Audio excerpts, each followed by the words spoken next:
So how has it affected your life practicing yoga nidra?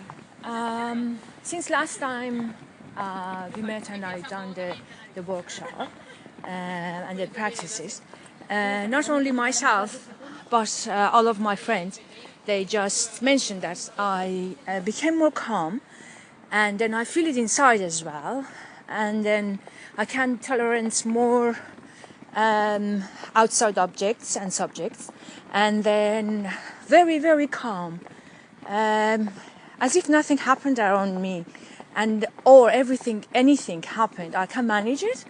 So my worry is level getting so down, and I'm happy. Thank you.